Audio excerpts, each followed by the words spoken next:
বরাক দর্পণ studio. নমস্কার, news Barak দর্পণ studio থেকে আমি সঞ্জন কুমার প্রকাশিত আবারও চলে এসেছি নিত্য নতুন খবর নিয়ে আপনাদের সামনে। অত্যন্ত গুরুত্বপূর্ণ খবর আজকের এই প্রতিবেদনে আমরা জানতে পারবেন। কাজিরাঙ্গা জাতীয় উদ্যানের ষষ্ঠ সংযোজন এলাকা ফের বন্যার কবলে প্লাবিত।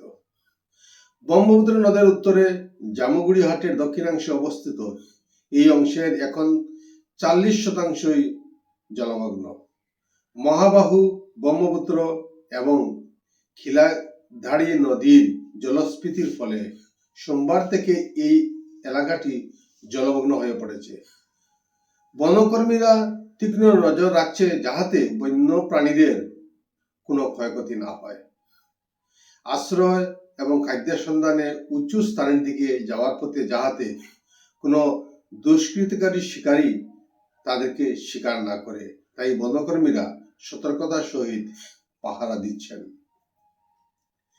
নেপকো হঠাৎ করে পানি ছেড়ে দেওয়ায় রঙ্গান নদীর জলে ভয়াবহ পরিস্থিতির সৃষ্টি হয়েছিল। লখিমপুর জেলার আমতলার অন্তত 12টি গ্রামে সোমবার মাননীয় মুখ্যমন্ত্রী এবং মন্ত্রী পীযূষ হাজারিকা ব্যক্তিগতভাবে বন্যাক্রান্ত এলাকা পরিদর্শন করতে গিয়েছিলেন। স্থানীয় বাসিন্দারা সেই সময় মুখ্যমন্ত্রীর কাছে আহ্বান জানিয়েছিলেন আমতলা মাথাউরির চ্যানেল কাটিং করে পানি বের করার জন্য।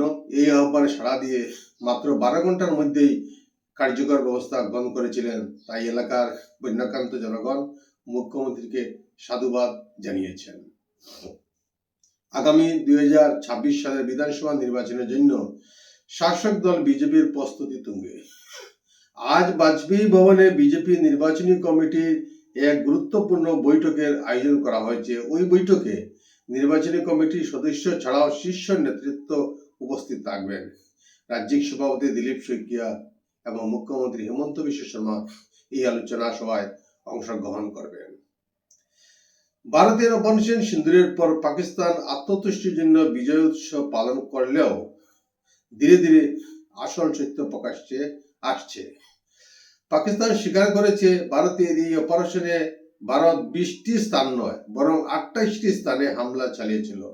ভারতের প্রকাশিত আনুষ্ঠানিক তথ্যের বাহিরেও পেশাওয়ার, সিন্ধ, গুজরাওয়ালা, বালপুর নগর সহ একাধিক শহরে ব্যাপক ক্ষতি হয়েছিল। পাকিস্তানের পাক সেনাবাহিনীর সরকারের কাছে হস্তান্তর করা রিপোর্টে এই তথ্য প্রকাশিত হয়েছে। প্রধানমন্ত্রী নরেন্দ্র মোদীজি আসামের বন্যা পরিস্থিতি নিয়ে আসামের মুখ্যমন্ত্রী ডক্টর হেমন্ত বিশ্ব শর্মাজির সাথে টেলিফোনে আলোচনা করলেন। প্রধানমন্ত্রী রাজ্য সরকারকে সর্বাত্মক সহযোগিতার আশ্বাস দিয়েছেন।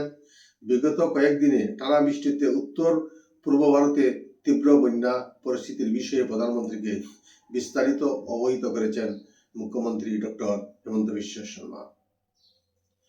যোরহাট লোকসভা সমষ্টির সাংসদ তথা লোকসভার বিরোধী উপদলপতি গৌরব গগৈ আজ গৌহাটি রাজীব ভবনে অসম প্রদেশ কংগ্রেস কমিটির সভাপতি হিসাবে আনুষ্ঠানিকভাবে দায়িত্ব গ্রহণ করলেন।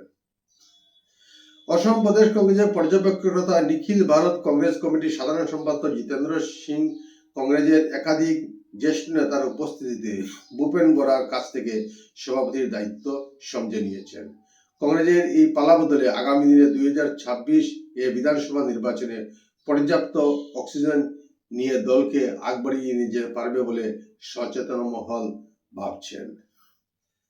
নওগাঁ জেলার কচুয়াতে সোমবার সন্ধ্যায় 5 বছরের এক শিশু বাড়ির পাশে জমা জলে থাকা বন্যার জলে পড়ে মারা যায়।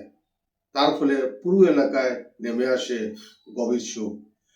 সোমবার সন্ধ্যায় হঠাৎ বাচ্চাটি নিখোঁজ হয়ে যায়।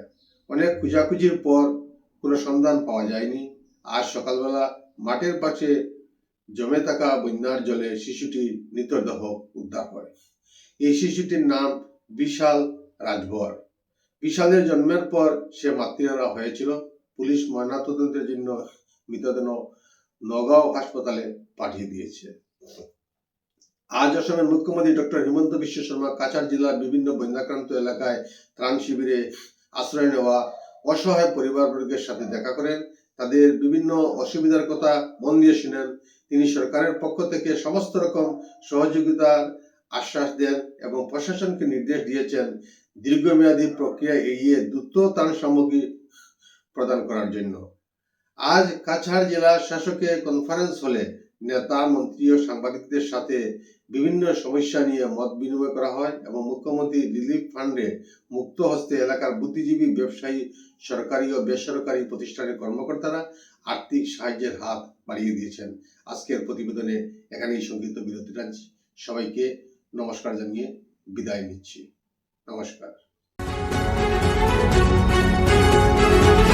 न्यूज़ बोरा दर्पण स्टूडियो।